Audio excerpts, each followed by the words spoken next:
Ready. Good morning. I welcome you all for the webinar organized by the Department of Economics, St. Xavier's College, Mumbai, on COVID-19 and its impact on Indian labor market and wages. The unprecedented corona pandemic has created havoc all over the world. The world economy has come to complete standstill. For the last 3 to 4 months, we have been sitting at home and not going for work due to lockdown in India. However, the most badly affected section of the economy are workers.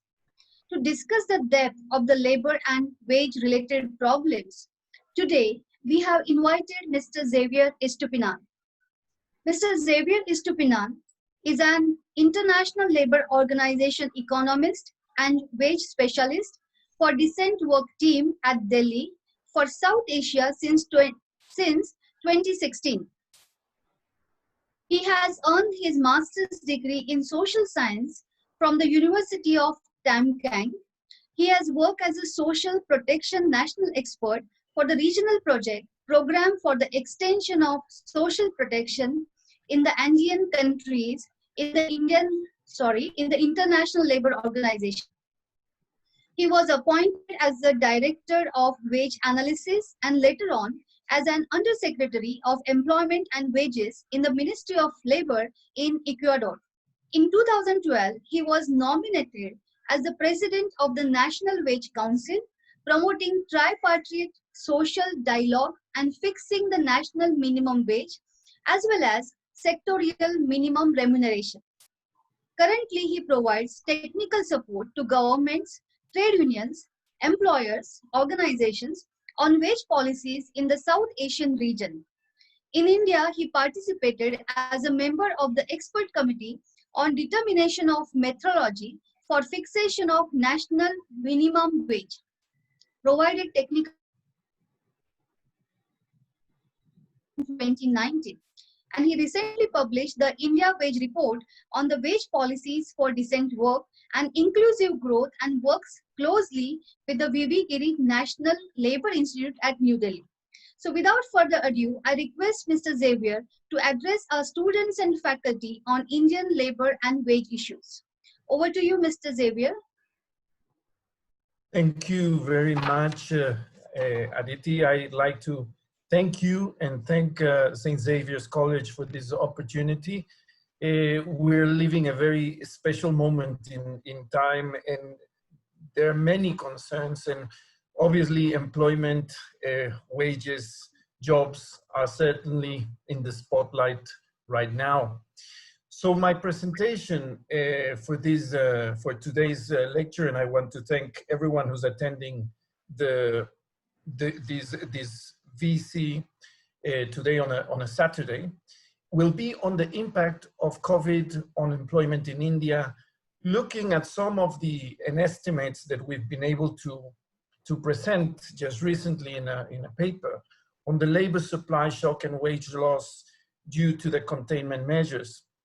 Before going into the Indian context, I'd like to give a broader picture. And before even that, I'd like to just mention that I work, as you've said, in the ILO, which for those of you who are not too familiar, we are a UN specialized agency in which our mandates are governments, employer organizations, and trade unions. So we respond to them, and we try to focus on international labor standards. So we can talk on this much more later after the presentation. I hope this will be a panel, this will be a space for ample discussion. So I'll start off by mentioning what Professor Aditi has already said, that we are facing a situation of unprecedented magnitude. This is the worst global crisis since the Second World War. The pandemic has had devastating effects on the world of work, and I still believe we are adjusting to these new dynamics. Even after some lockdown measures have eased, economic agents are still struggling with their own decisions, with a lot of changes due to this uncertainty. And we from ILO have been monitoring many of these changes that are happening around the world. And we've launched this COVID-19 and the World of Work Monitor, where we actually are looking at the possible estimates of working hour losses. So I'd like to drive you through this in the first part of my presentation. So as the COVID continues to spread, the global workforce has been subject to various forms of workplace closures. We know India has had one of the strict lockdowns in the world, but here we present more or less three types of measures of closures that we have. The darker blue shows the most extreme measures of close down to all sectors except for those essential sectors. Then on the red area, we find specifically focused closures for certain sectors and certain occupation categories. And then in the lighter blue, we see measures or policies just recommending workplace closures. But since mid-March, we see that approximately there are 93% of workers around the world that have faced one of these type of measures. So basically, it's nearly the whole economy in the world of work is facing these lockdown containments. And this has brought a lot of losses in working hours, especially in the first half of 2020. The crisis has caused this unprecedented reduction in economic activity and in tandem, losses in working hours. And we shall see that working hours becomes a much more relevant indicator to provide a comprehensive picture than unemployment itself. And this is because, maybe statistically speaking, when we talk about unemployment, we need to comply to two elements of criteria, which is that a person is seeking job and is available for employment. In this situation, in the turmoil of the crisis, with a lot of confusion and uncertainty, may not be the best or a clear indicator. So we turn more into the working hour losses, which have been happening, to try to understand what has happened to the labor market. The increase in unemployment over 2020, will depend on the speed and time of recovery of various countries, as well as on the policies that countries will undertake. So the monitor that ILO has just brought forward tells us that there has been a drop in working hours of 5.4% in the world in the first quarter 2020. It is no surprise that the highest drop growth in this quarter comes from the Asian Pacific with 7.1% drop. In the second quarter, we see that these working hour losses have increased quite dramatically. And we see that worldwide, there is a 14% drop in working hours. Here, we see that all regions have quite increased substantially the drop in working hours, but this time it is in the Americas where we see an outlier of 18.3%. If we would want to translate these working hours lost in full-time equivalent workers or full-time equivalent jobs, we would be talking that the 5.4% in the first quarter of 2020 represents 150 million jobs equivalently lost.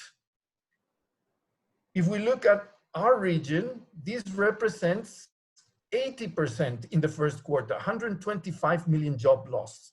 And in South Asia, it's a small 21 million, so here we can say in the first quarter there has not been too many hours, many workers or jobs lost, relatively speaking.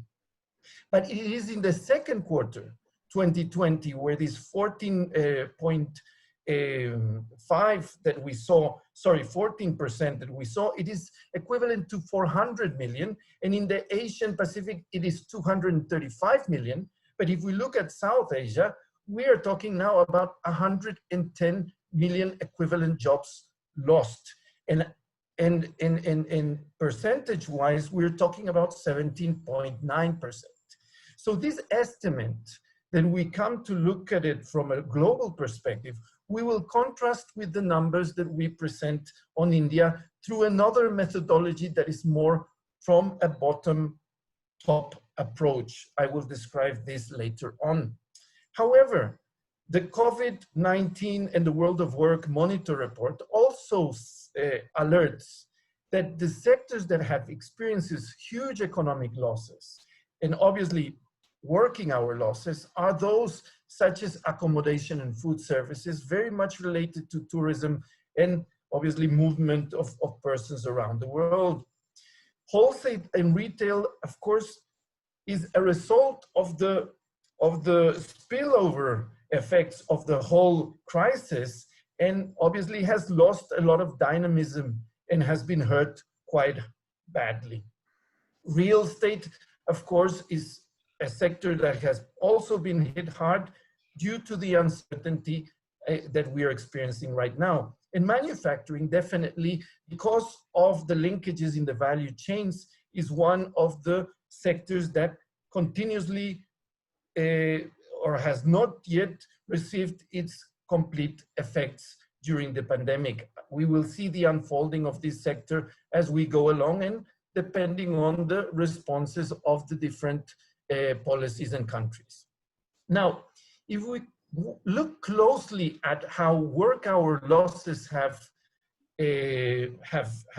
come about, there are various factors driving these losses that will depend very much on the labor market outcomes in each country, or even the regulation frameworks or its dynamics. But basically, I would like to emphasize that there are two types of work hour losses that we find. Those that are losses without the employment relationship being hurt. And the other segment would be those which are related to job losses. In the first one, we see that there are shorter hours, drop in average weekly or monthly hours that have been lost. And also there is employed but not working. This is people who maybe have been sent home, but their employment relationship has not been lost. So in the first two, we find that there are work hour losses without hurting the employment relationship. On the other hand, we find that there are work hour losses due to unemployment, and this is why I brought this criteria before, being available for and seeking employment. And also there are working hours due to job losses that will lead to inactivity, not even seeking or being available to work, but just withdrawing workers from the labor force. And there are considerable differences in the composition of working hour losses between countries. I would like to just share some few examples and some maybe extreme examples.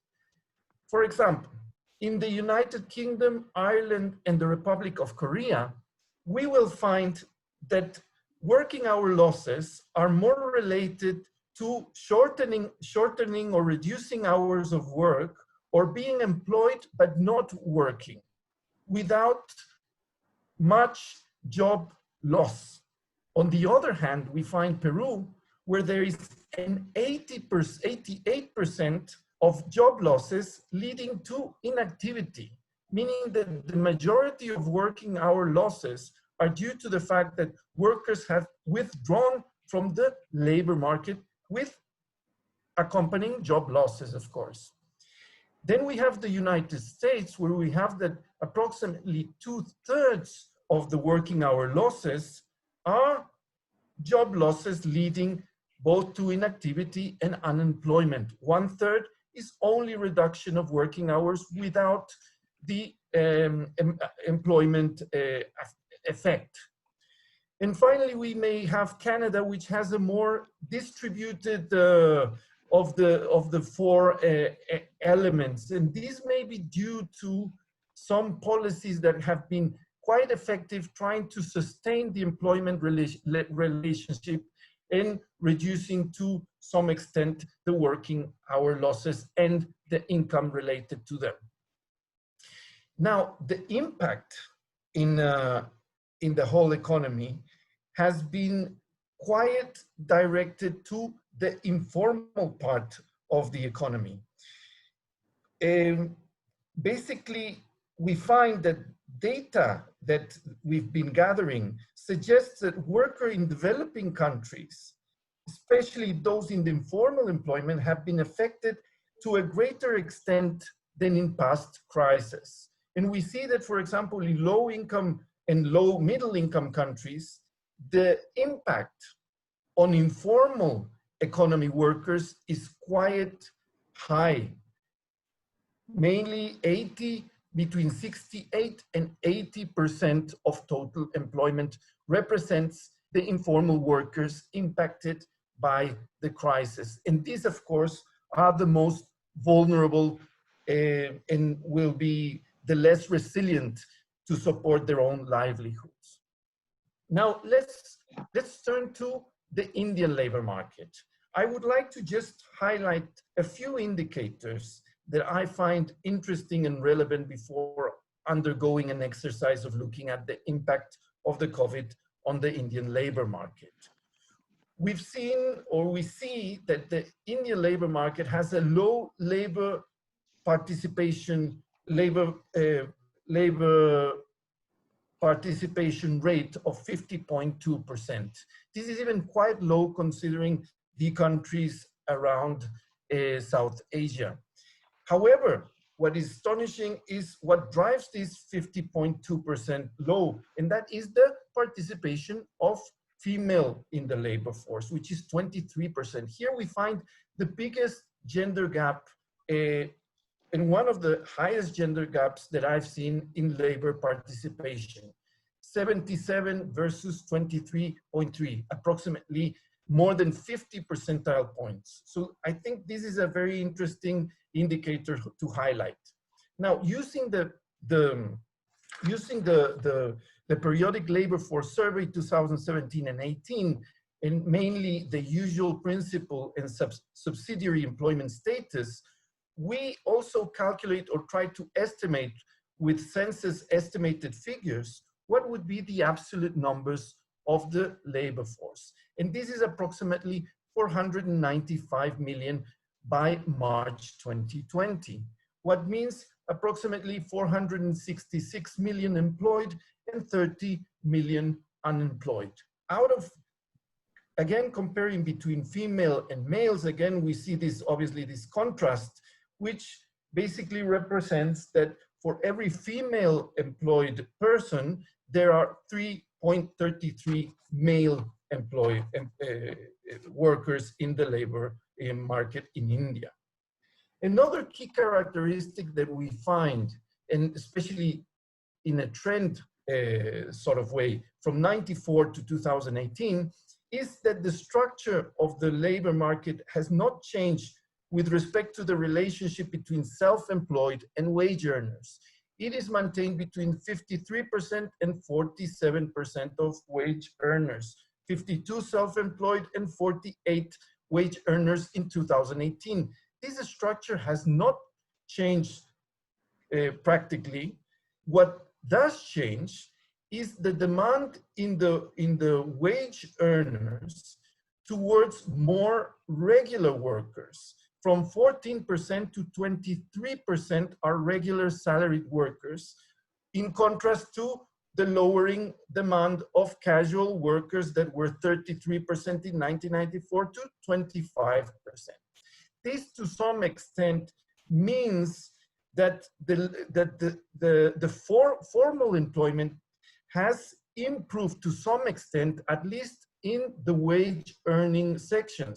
I would also like to complement that the India Wage Report also highlighted that in this period, the purchasing power or the real wages increased more than just about double, so that there is an improvement also in quality of those wage earners. So there is some type of improvement in the wage earning sector and in terms of formality, or at least in terms of job security.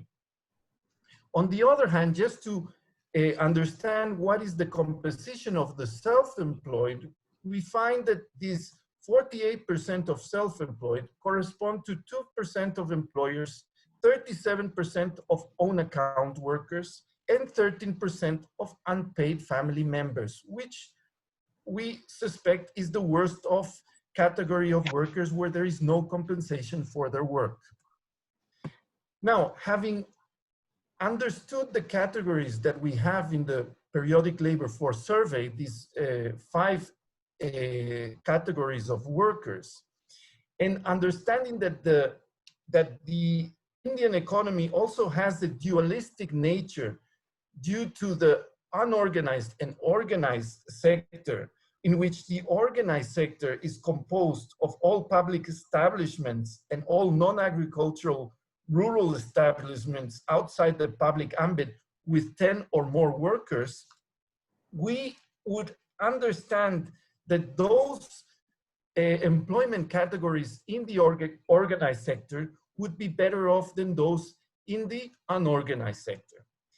Now, the dualistic nature of the Indian labor market is not only due to the nature of the enterprises, but also to the nature of jobs. And this is when we bring out well, there are many dimensions to job formalization related to this dualism, having contractual, proper written contracts, social security benefits, paid leave.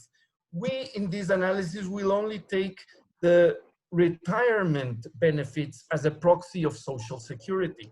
So combining these 3 elements and trying to create categories of employment categories with a mixed combination of these elements, and only taking the main categories and maybe eliminating those that have a share of less than 1%, we end up with 7 categories, or 7 main categories or representative categories of the Indian labor market, which I would like to share with you. And we organize them by their labor income to try to understand what type of categories correspond to better work quality in terms of the labor income dimension. So here we have these 7 categories of workers, combining these elements, whether they are from the organized or unorganized sector, whether they are regular, casual, on account, unpaid family members, or whether they have accessibility to social security, basically to the provident fund that gives them retirement benefits. If we order them into scales of median earning or wages, we basically find that the best of category is that of regular salaried employees that come from the organized sector. This is the only category of workers, at least representatively speaking, and these 7 categories actually represent 98% of the total workforce. This is the only category, according to the ICLS definition, that would be of formal employment. The rest categories that have lower wages, median wages or earnings are those of informal employment.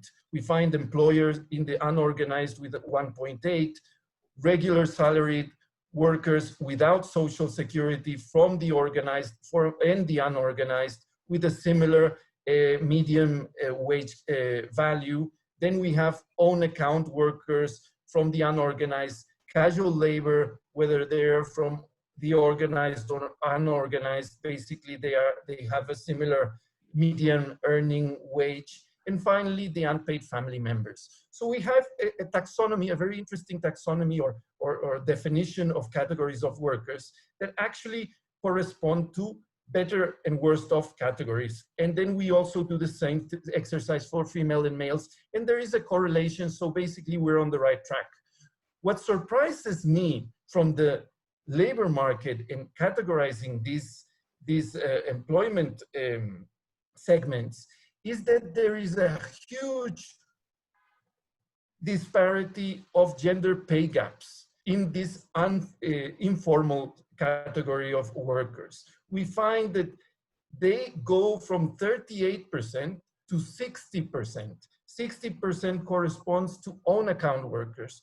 So mainly if females obviously have already a burden in participating in the labor market, within the categories, although they correlate to the same better off or worse off categories, they have a huge gender pay gap with respect to male workers.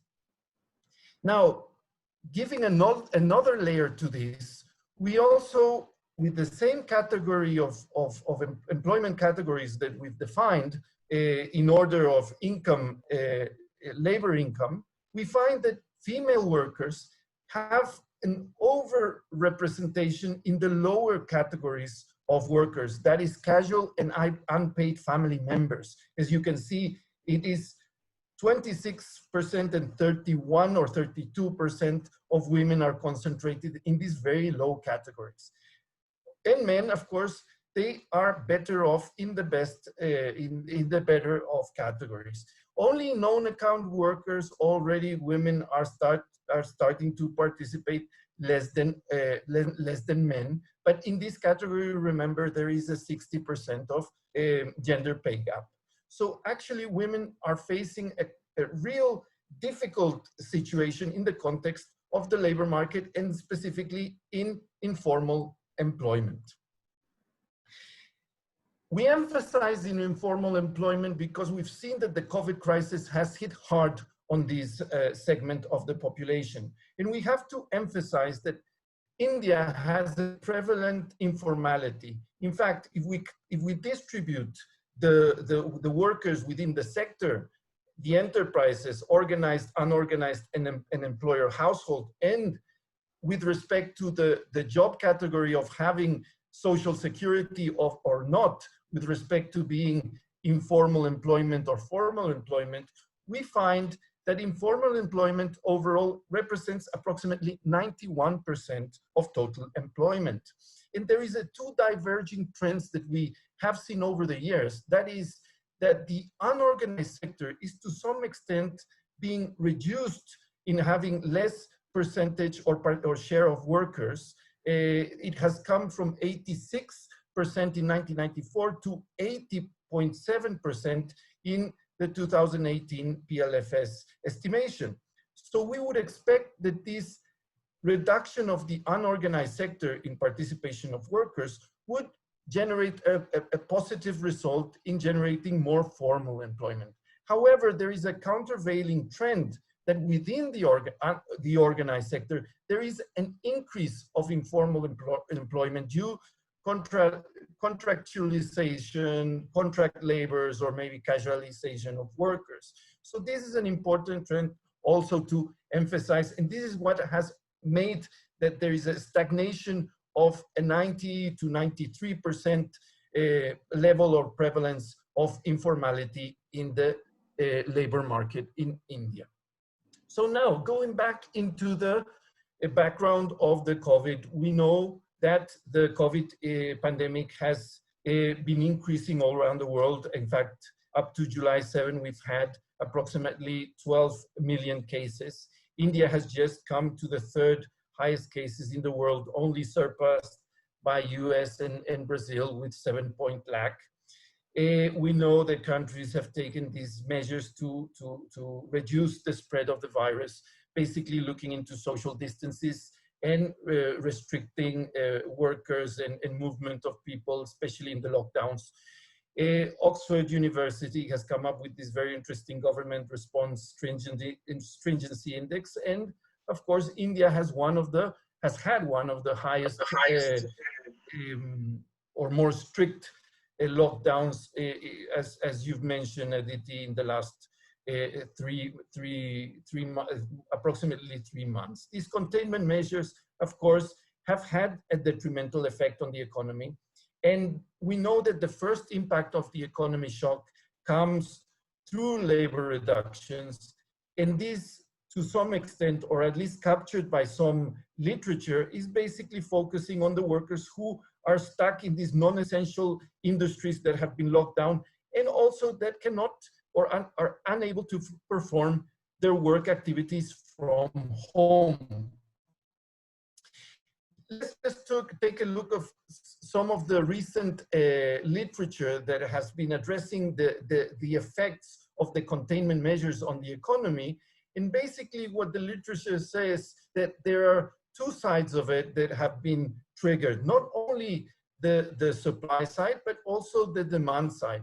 And there are first order supply and demand shocks, and there are second order supply and demand shocks that will come later as the pandemic and the crisis unfolds. On the demand side, we have that first order demand shocks come from first, let's say, an increase in demand of health services and related industries. This is a positive demand shock. It may be buying of disinfectants or PPE equipment, alcohol products. But of course, what is more prevalent is the reduction in consumption demand for non-essential items due to the social distancing. We are trying to, there is definitely a reduction in general consumption. There's also a reduced investment demand due to the increase in future uncertainty. So this is the first order demand shock that at least has been highlighted by many authors.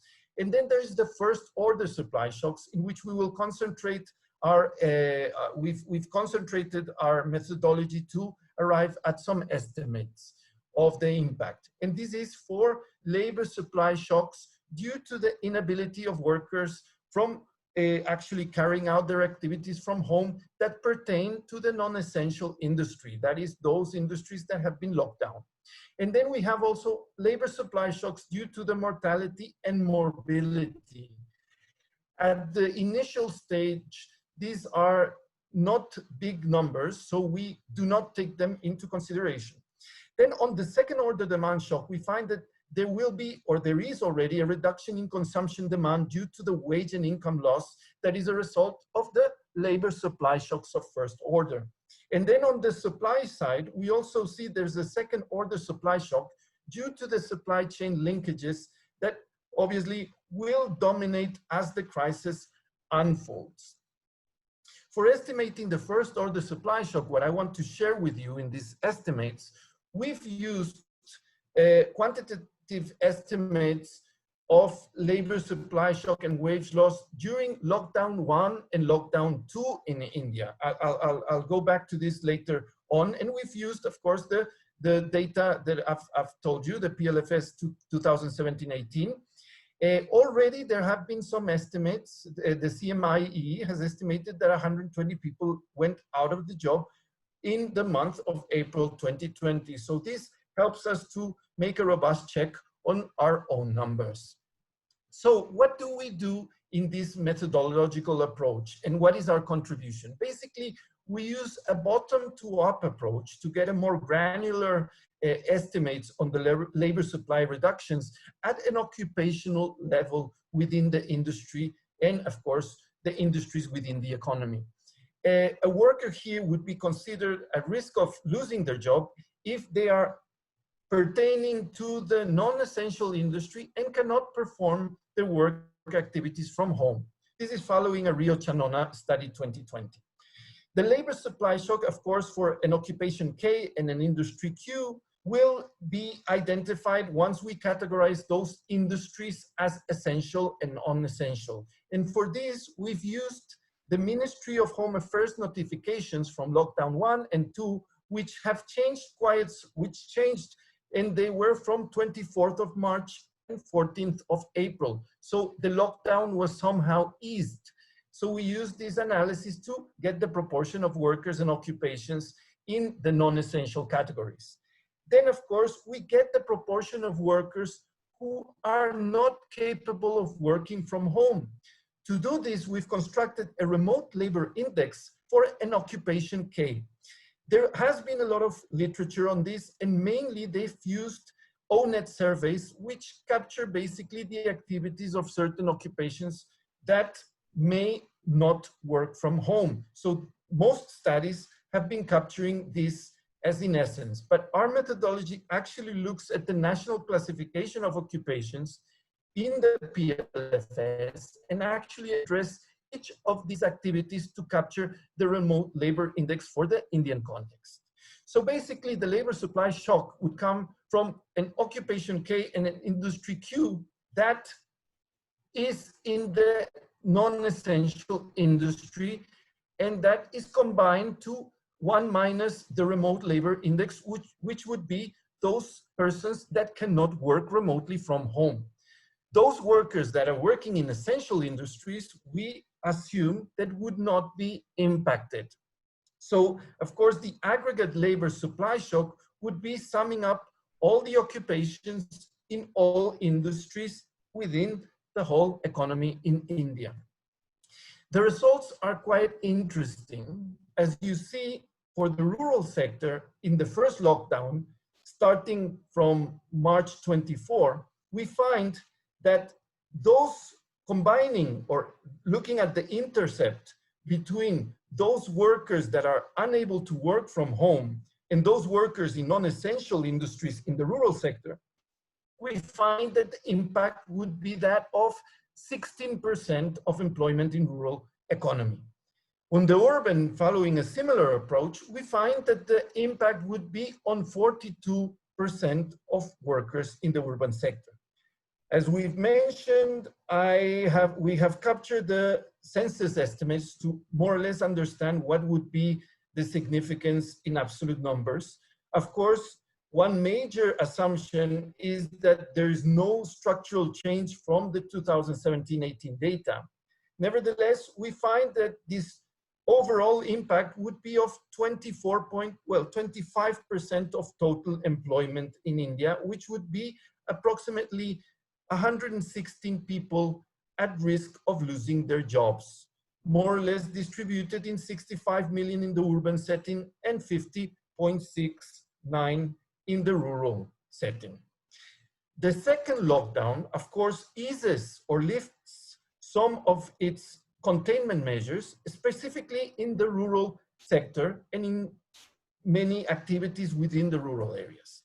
So the second supply shock that comes from 14th of April onwards actually reduces the risk to 79 million workers in total. 8% come from the rural sector and 34% would be impacted in the urban area.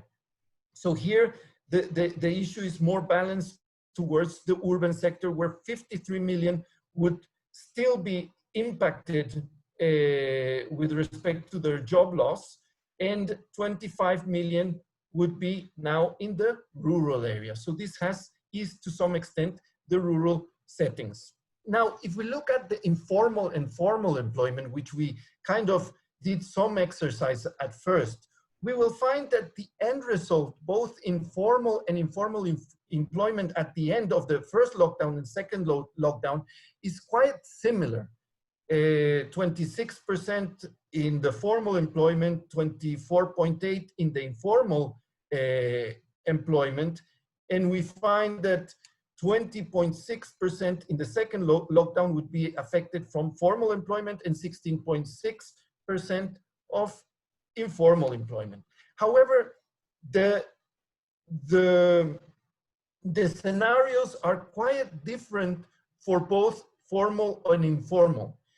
Let me just point out this scenario in the first lockdown. Formal employment has a much higher share of participation in non-essential activities, 55%. So you would expect that formal employment would be hardest hit due to the containment measures.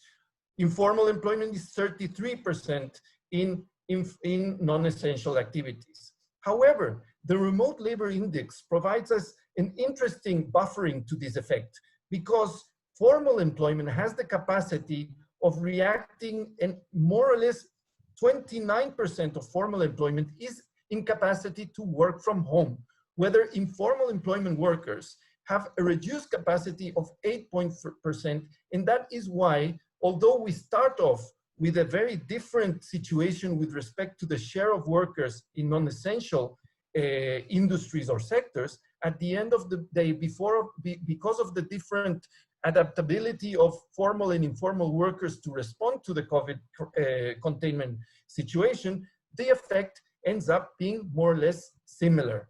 However, we know that informal employment is far greater in India. So out of the 116 million hit, 104 million are from the informal employment and 12 million are from the formal employment. With respect to the industries that are highly affected using this approach, we find again very similar to the picture at the world level, that accommodation, transport, actually, and arts and entertainment have the highest percentage of impact on workers. Wholesale trade initially is quite highly impacted by the first lockdown, but due to the ease of lifting certain sectors, it reduced this impact. And of course, manufacturing also plays a relevant role in the impact on workers. 64% in the first lockdown and 43% in the second lockdown. Now, following a similar exercise, we try to estimate what would be the wage loss. We understand and we know that especially for casual workers, the risk of losing their job goes very directly or intimately linked to the risk of losing their wages. So we see that the risk of losing jobs for casual workers is that of 21%, and the risk of wage loss is that of 23%. So this is very much in tandem. With respect to regular workers or regular salaried workers, there is a different picture, and I'll try to explain this later on. When there is a risk of losing job of regular salaried workers of 43%, but the reduction or the expected wage loss would be that of 17% approximately. Assuming that these workers remain jobless for the 6 months continuously, the wage loss would sum up to approximately 38,000 crores. That is, if we multiply by 6 months, this is 2 lakh crores, meaning the amount of wage loss is about 2 or 3 times the budget of the Manrega scheme. So this is the magnitude of maybe the second tier or second order demand side shock that is likely to happen with if obviously no policies attain this situation. Now, going back to the casual workers, I mentioned that the impact would be that of, the casual workers would be that of 23% of wage loss. However, if we decompose this into quartiles, we see that as we go higher into the quartiles, casual workers are likely to lose more wages. This is very much interlinked with the remote labor index, in which those categories, those very lower categories, have a slightly higher remote labor index than those that are in the higher categories. And this is because of the occupations and because some of the lower categories of workers already carry out their work even from home, the famous home-based or home workers. Now, on the regular category of workers, the wage loss finds a very different path. This is those regular workers that are in the lower side of wages, in the lower paid quartiles, face a higher risk both of job loss and of reducing their wages. Basically, 55% of losing their jobs in the first quartile and 44% of losing their monthly wage loss. Again, this is very linked to the remote labor index, one, which obviously is very low for the regular workers in the lower income categories as compared to the quartile 4, where you have actually 48% of having the capability of working from home. And there is also another catch here, is that we've used the assumption that paid leave, if workers have paid leave to some extent, might have the result of not losing, maybe losing work hours, but not losing their employment relationship at the end of the day. So they have a lower risk of losing their wage loss.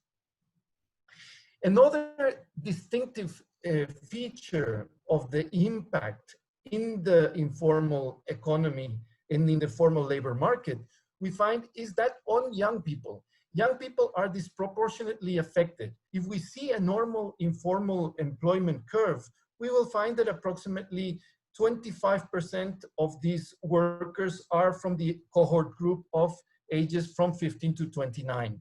Whereas if we look at the curve of the informal employment that has been impacted according to our measurements, we find that the share of this young cohort gap is that of 32%.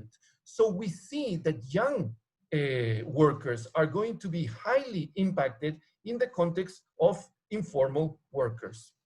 Another interesting fact that we look into is that mainly those workers that are impacted, 76% of those workers that will be impacted are in enterprises which sizes are of enterprise with less than 6 workers. So basically SMEs face also, they're not only the most vulnerable, but of course they concentrate workers that are likely to lose their job and obviously their wage reductions or their livelihoods as a means to the impact of the COVID crisis. In terms of the informal labor supply shock, we find that approximately all over India, 88 to 89% of the labor supply shock is that of informal employment. And they're basically 30 and 31 states and union territories that the impact is above the 80% of informal employment. So basically it is concentrated on informal employment.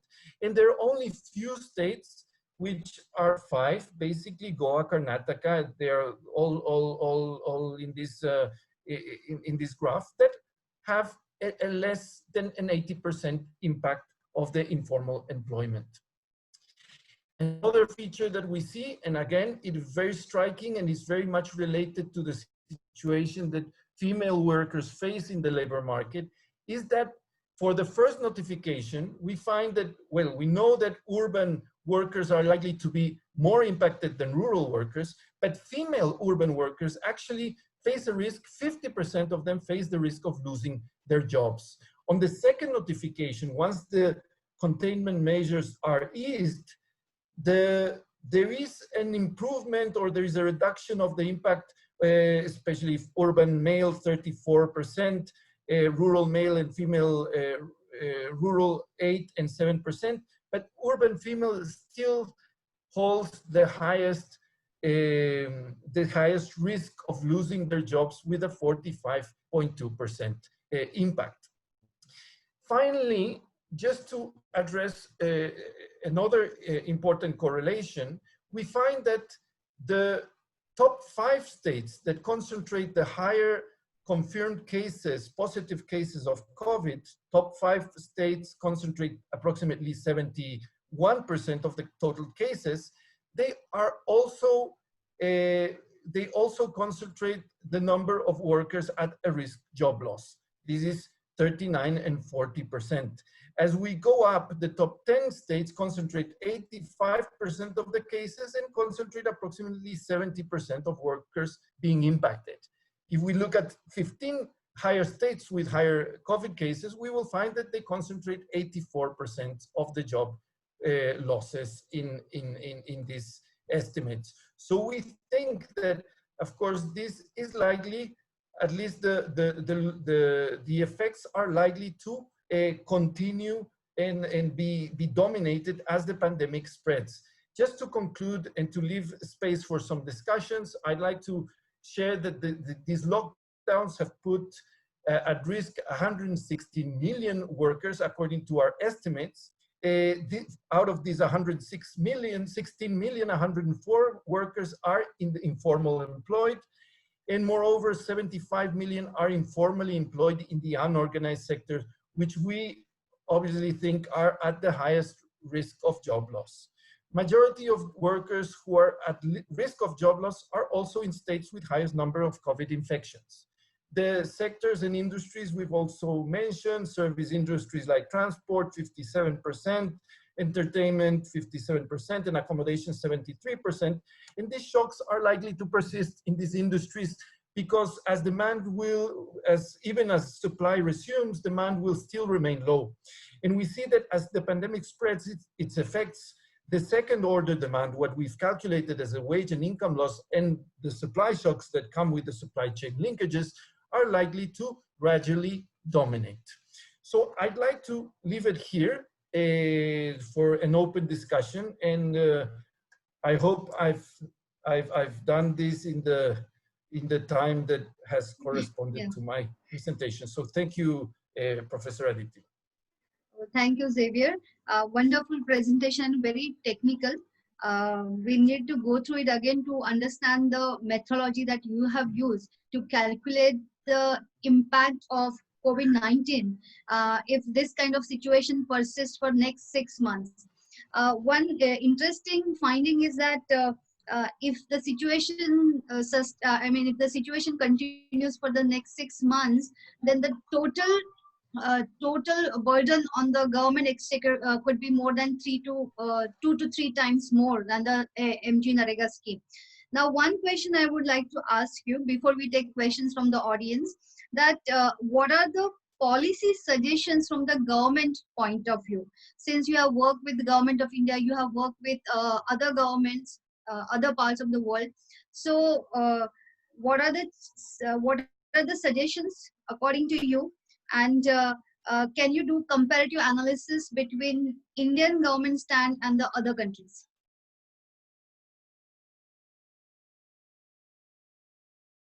Devi, your mic is off. Yes, I was trying to unmute. Thank you. Thank you for the questions, Aditi.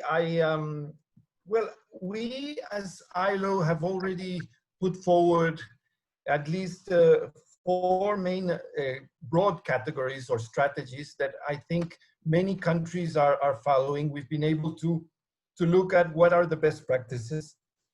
Mainly and let me see if I can get this also so that I can share this. 1 second, please. Okay, for example, we have 4 important pillars that we are usually looking very deeply into a positive response. And that is, obviously, the first pillar is relating to stimulate the economy and employment. So this is more in line with the macroeconomic perspective. We have to have an active fiscal policy, monetary policy. Certainly the financial support needs to be there, ready for specific sectors, especially because this goes hand in hand with the health sector. So if we are capable of at least having a proper cushion of resources to deploy at the right moment, I think we're on the right track. And I must say that government of India came up very promptly with their first response, at least in terms of certain resources. However, this is going to be a continuous process. I mean, we cannot just, lay back and think that this is done. I think the crisis has been of unprecedented magnitude, and we need to continue deploying various resources, and we might be more assertive as we go understanding where or which are the sectors that require more support. Then again, second pillar is very much in line to what ILO does. It's supporting enterprises, jobs, and incomes. Here, one important feature is that social protection needs to play the most relevant of the roles. And this is try to expand or extend the social protection measures for all. I think we could go this into a deeper analysis, because I think this will not only be relevant for India, but we can also share some examples in the social protection front. Then implement employment retention measures, which is in line with the social protection, but again, is trying to understand that we can maybe reduce certain hours, but let's not break the economic fabric. I mean, we have to be careful that the economic fabric is not is now too fragile. If it decomposes, it will be very difficult to rebuild this economic fabric. So we have to take measures, even if it's reduction of hours, to keep on hold on the jobs and the income. And of course, this also needs a certain support for those enterprises. And we've seen through our presentation that SMEs might face a double burden because they don't have the liquidity or the financial cushion to keep on their activities. And we have 76% of those impacted are there. So what do we do with SMEs? How do we actually give them their capital operation support, their liquidity to pay wages, and a certain environment to go on? And as I say, certain environment to carry on, I go to the third pillar, which is protecting workers in the workplace. Obviously, this has been our bread and butter always, but occupational safe and healthy is often only looked as measures for the organized sector. But now this becomes part of our daily life. So we have to now start thinking on how we construct work arrangements or forms of work where we take into consideration social distances. Now we have to adapt work arrangements to teleworking. We have to reduce the burden of the spread. And of course, prevent discrimination and exclusions. We have to have the backing up for someone who's ill to actually, get cured with the proper health system. But you cannot discriminate and exclude, because this is also happening. So we have to be cautious that this is not another layer to it. So provide health for all and expand also access for paid leave. So we're also talking again back to the social security front. And how do we do this more effectively is pillar 4, is relying on social dialogue for solutions. All solutions cannot come directly from government, although government's capacity has to be strengthened, but we have to hear from employers and workers' organization, especially those maybe which are informal. We need a voice to better understand how to obviously help sectors to revive in the second stage of the aftermath. So strengthening social dialogue, collective bargaining, and labor relationships. Yes, sorry. Yeah, I hope this helps. That is quite interesting and eye-opening actually. May I request my colleague Aparna? Yes, ma'am, I'm there. I request you to take some questions from the chat box. Yes. So Xavier, the question is from Professor Krishnan Nandela. His question is about the health sector, which is, it seems that the health sector has got employment and increasing employment during the pandemic. So is there any estimate of increase in employment in this health sector in India? Thank you very much for the question. Yes, well, I've mentioned, and we all know that this is part of the first order demand shocks. We see that health industry has suddenly risen in demand, not only in terms of goods and services, but in human capital also. And there is an opportunity for employment. There are no estimates up to now. I think we will be working on them, but we did know that there were gaps before the COVID-19. There were certain gaps with the own health system. Maybe the health system has had important capacity of response given the large population of India. But always when, at least when we have a certain project in the ESIC, and sometimes we find that one of the critical issues is to have good professionals in all the fronts, from doctors, nurses, take carers. And I think this is again one lesson learned. I mean, we need to build up not only on health infrastructure, but of course on the health capital that is human capital, which is the most difficult to plan. And I would not only go into the higher levels of specialties in the health system, which I think there is much great effort in India. You have great specialists, but also in the lower ends, technicians, x-rays, facilitators, and those care givers, which are maybe at the lower end, but suddenly they become the most relevant persons in the system. And if you look at their pay, it does not go into the relation to what their risk that in their situation is. So I think these are many lessons learned, and we have to understand that these are crucial jobs, which not need only for the jobs, but for the wage that accompanies their tasks. Yeah. Okay, thank you for your answer, Mr. Xavier. The next question is about the vital statistics in Indian context. The question is there any estimate of the impact of COVID on the fertility rate, death rate, and the future population growth rate in India? There you put me in a difficult situation. I have no answer to that really. My area does not look too deep into mortality. We've been obviously now forced to look more into these issues, but to be honest, I would not have a clear picture on that matter. Okay, thank you. I can see that Vidya Hegde ma'am has raised her hand. So ma'am, you can unmute yourself and ask your question if you want. Vidya ma'am?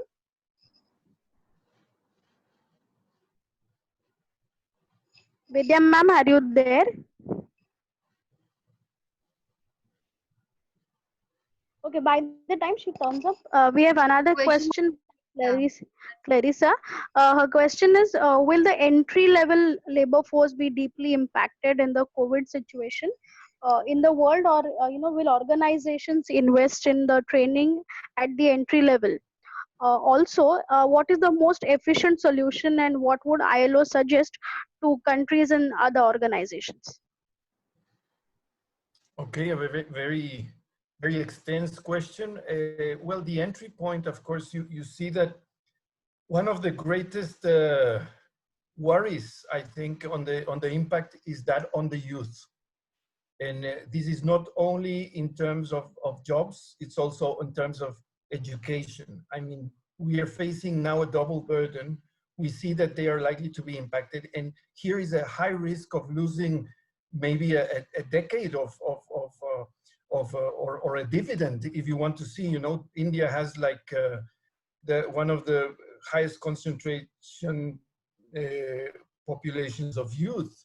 So under the COVID, it is also not only about the jobs, it is about the youth, it's about the jobs, it's about the training, it's about education. So if we are, we have to be we have to follow up very much on what policies would be very much tailored into the youth aspect. But again, I would also come back into the quality of jobs that we are generating. I don't think there has been a jobless economy as some analysts would have actually mentioned. I think India has been shifting on to better quality jobs, but the improvement should be more on these entry positions in the quality of jobs, again, linking it to the compensation of it.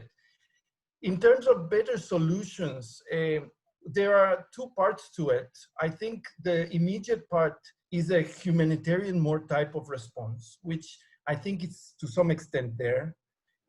Bringing all the deployment of the fiscal aspect to alleviate the grief of those who are most vulnerable. I think to some extent is there, and in many countries this has happened. The real challenge for the revival is how do we bridge the humanitarian response, meaning those migrant workers that require help, those women, farmers, home-based workers.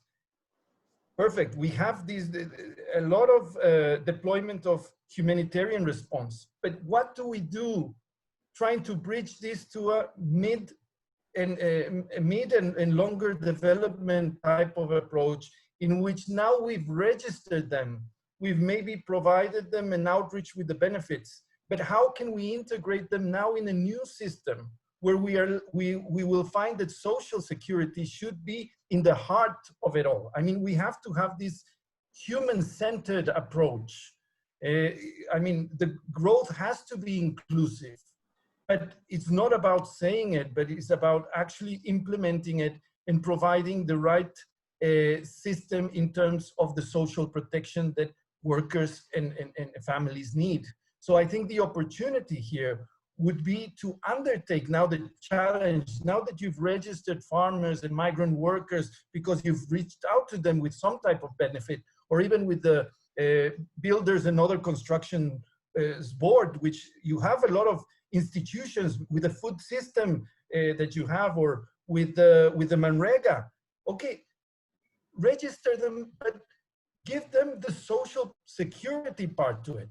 So I think one of the main elements to really make an improvement would be to reinforce these institutions of social protection, and maybe also some type of response will be in what type of regular framework are we trying to arrive now that the four codes on labor issues are in place and are in Lok Sabha. For example, the social security one will have a tremendous or an importance that goes beyond the pre-COVID situation, but we need to be more ambitious in that social security code, linking up with the humanitarian response, because we are now registering people, I understand, and trying to reach out to them with some type of entitlement. How do we bridge them to a better new future? And that's one of the things we have to incorporate in this social security code. Thank you. Thank you, Mr. Xavier. The next question is about the comparison of the central government's response to this crisis vis-a-vis the response from the government of Kerala, the state government of Kerala. So how would you assess the central government's response? Well, I know that Kerala has had much better response, but this is not a surprise. I mean, Kerala has been working on this and has had so many situations, even the flood, and situations which they've already been deploying a lot of policies. And I think in terms of the response, specifically in the social protection front, is much more mature. I think it has built up in many years of experience. So I think for the Indian context, I mean, we find that there are a lot of gaps, but there are a lot of good examples. Kerala, of course, is one of them in the health response it's had. But again, as I said, it is no surprise. Even when we did the post-national disaster assessment in Kerala due to the flood, we saw that the response was immediate. I mean, one flood of that magnitude in any other country would have taken years for recovery. And now suddenly Kerala is not only resilient in this case, but has provided a very immediate response in many fronts, especially the health. And I think you have there a way to import a model, well, and import a model that's already yours, but make it extensively to many parts of the country. I think this is at least my view from an outsider. Thank you, Mr. Xavier. In fact, I also have a question for you. do you think that in this scenario of job Aparna, losses your and voice is economic breaking. stagnation, can Aparna, the remedy be to go back to the Keynesian economics where the fiscal expansion and the am I audible now? Aparna, could you please repeat your question because you were not audible earlier? Could you please repeat your question? Yes.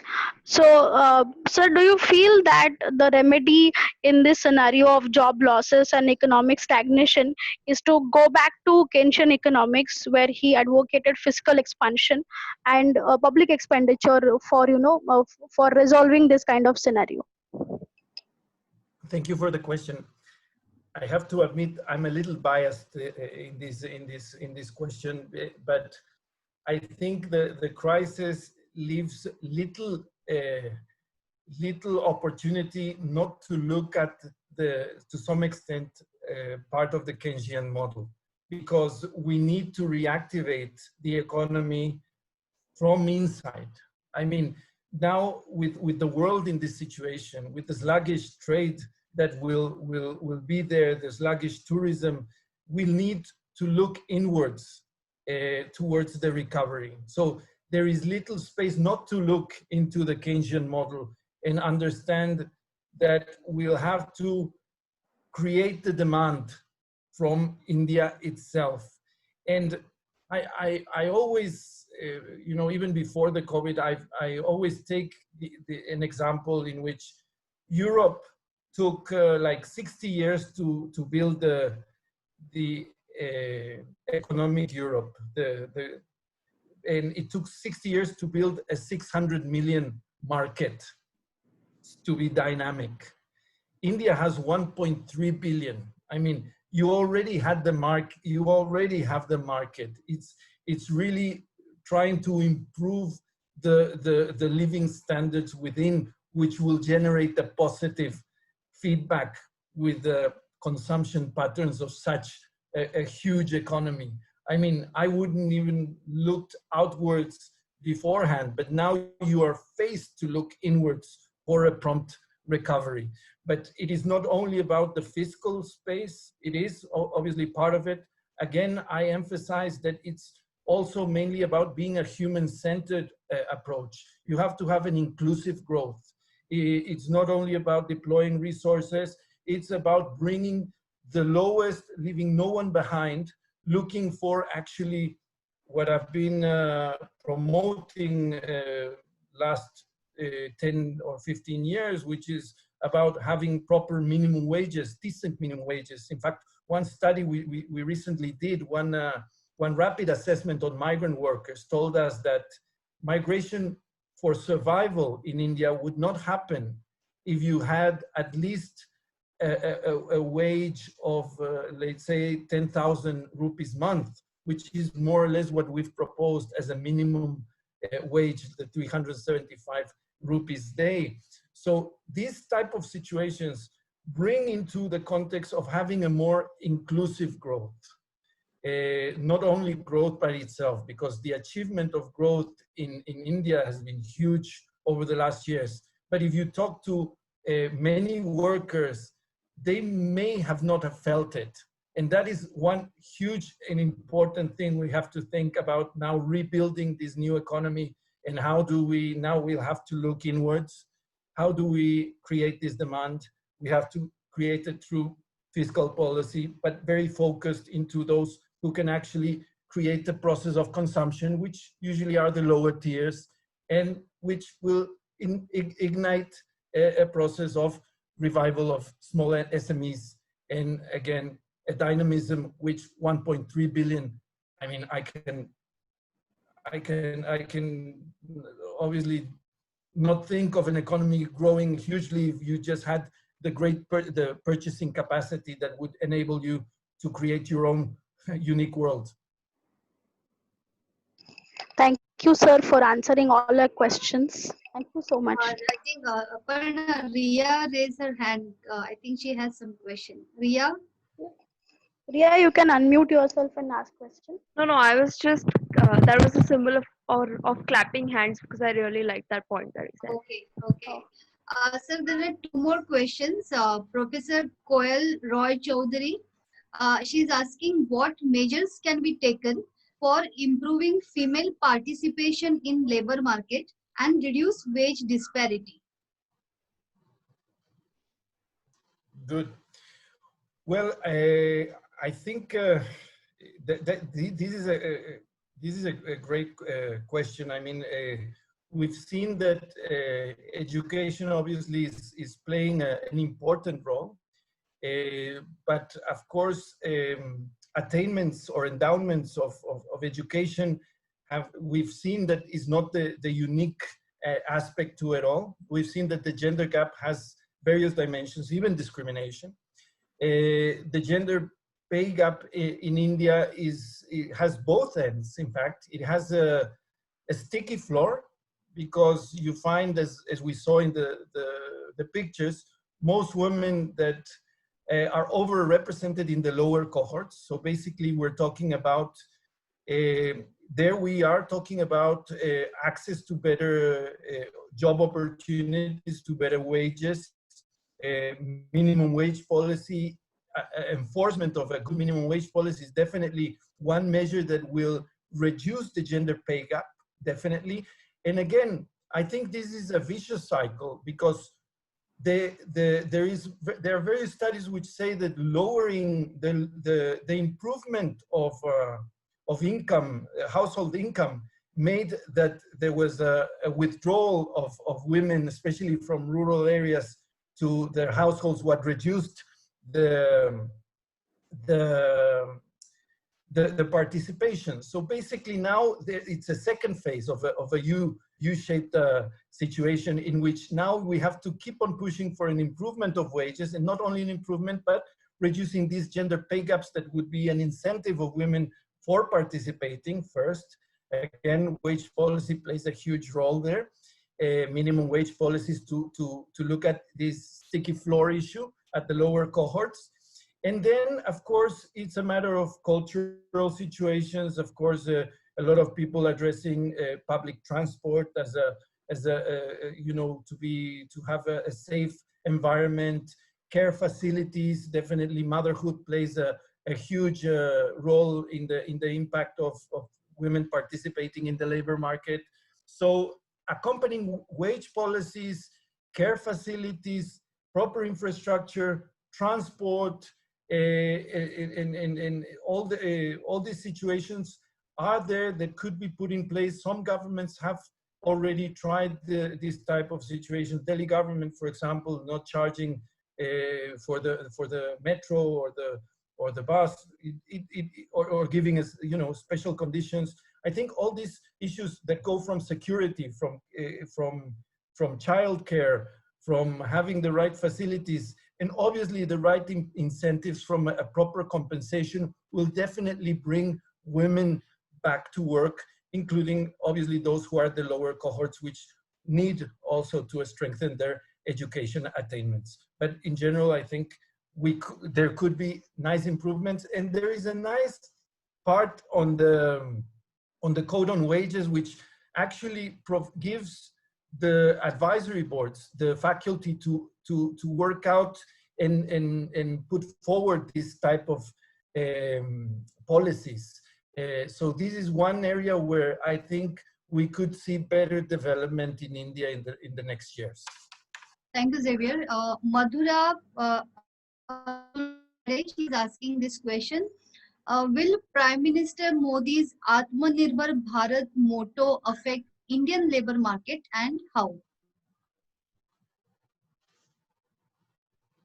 Okay, can you repeat what motto is this? The question is about Prime Minister Modi's Atmanirbhar Bharat scheme and how it is going to affect the Indian labor market. Yeah, Atmanirbhar means self-reliant India. I mean, we are planning to do everything on our own.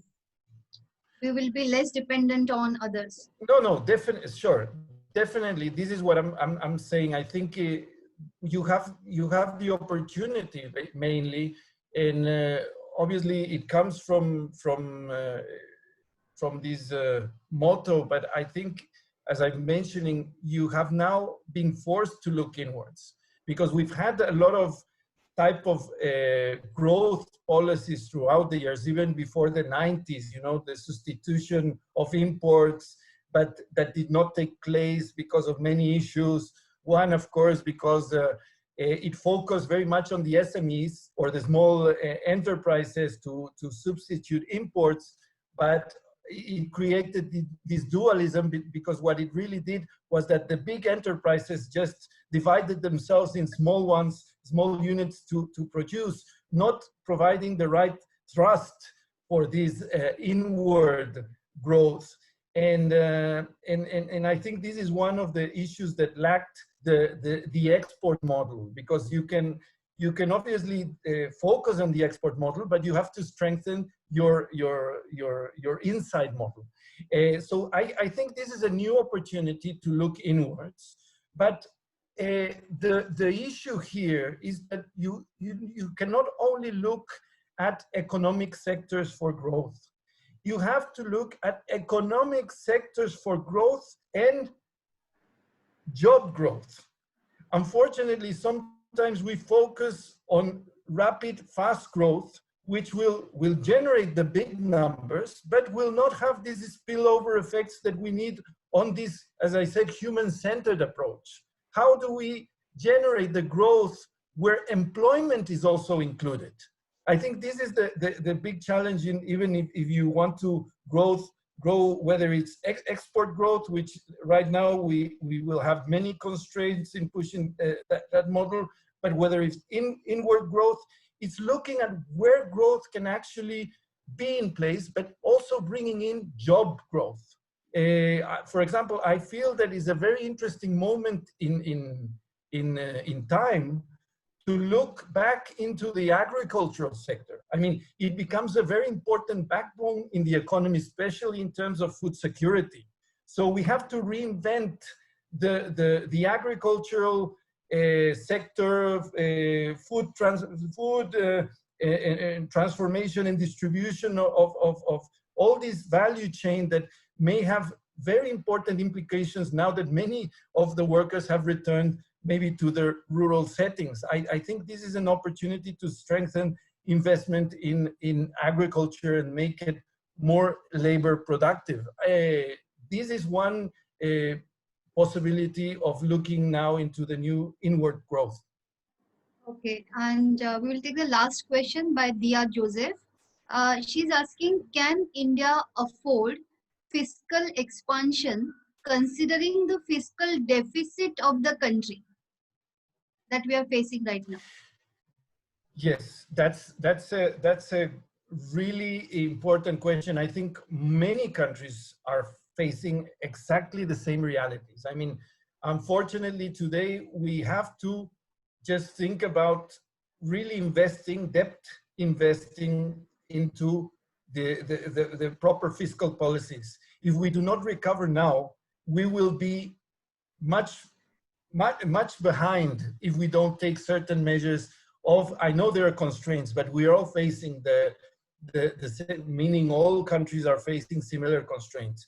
But if we don't do the efforts now in terms of fiscal expansion and maybe trying to push the economy, making a last mile effort, and maybe even, you know, taking less worries about the macroeconomic balances, even in the sectoral, the monetary exchange, or yes, we will have to make an important effort now. I think the consequences of not looking into it is difficult, will be higher if we don't take the right actions in the fiscal side, trying to support enterprises, jobs in the current sectors. So I think right now, up to now, Indian government has taken this proper approach. But as I said, we cannot lay back and just feel that this was sufficient enough.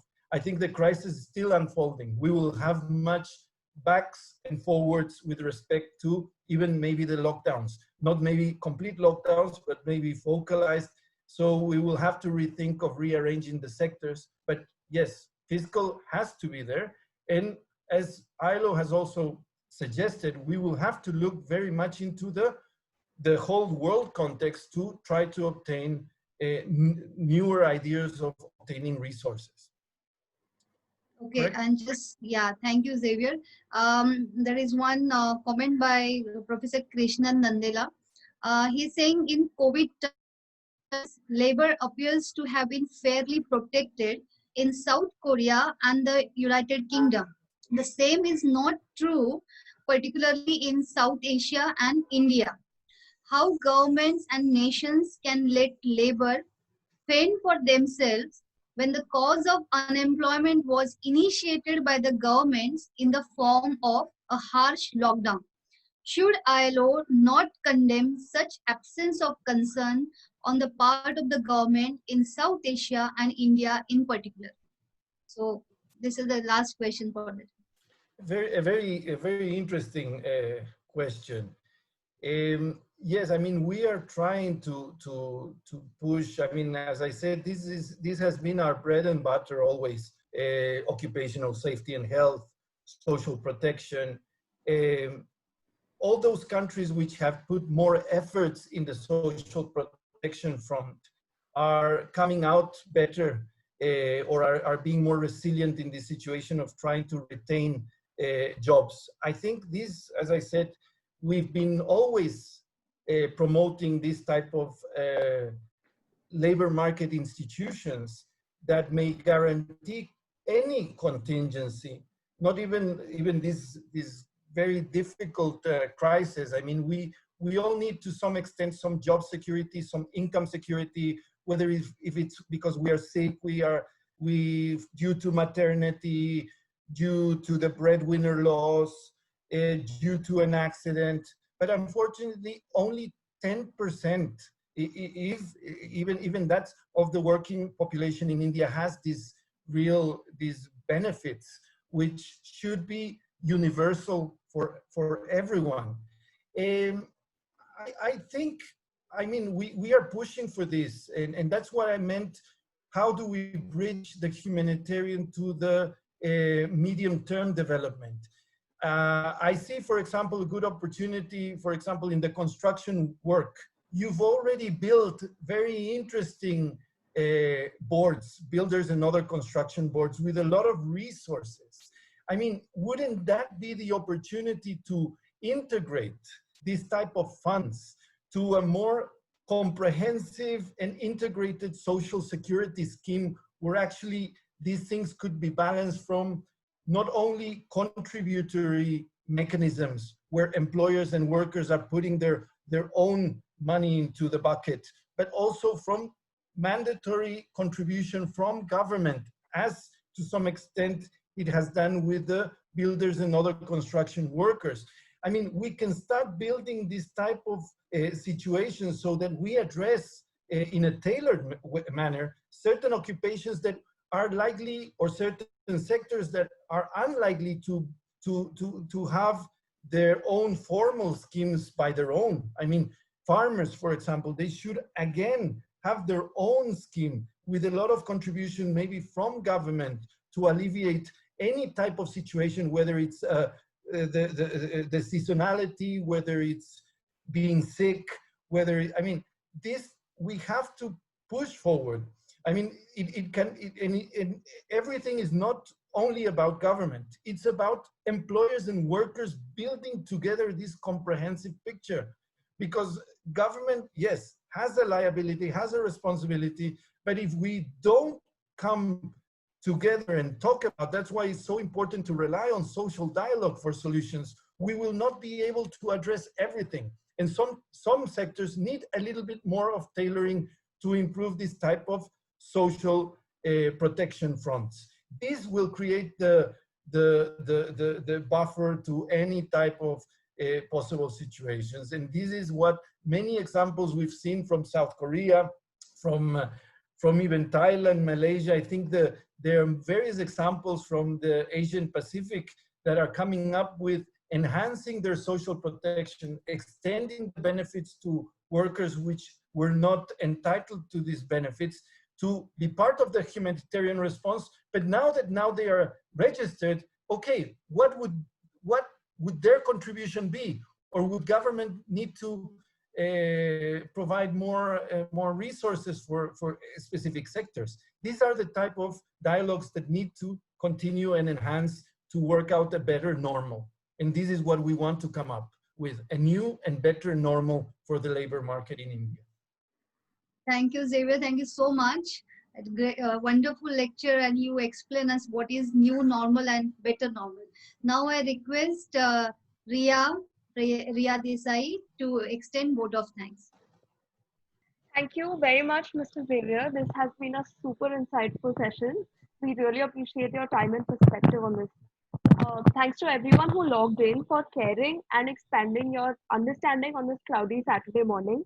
Special thanks to our professor at Department of Economics and the Eco Circle for supporting us in organizing such webinars.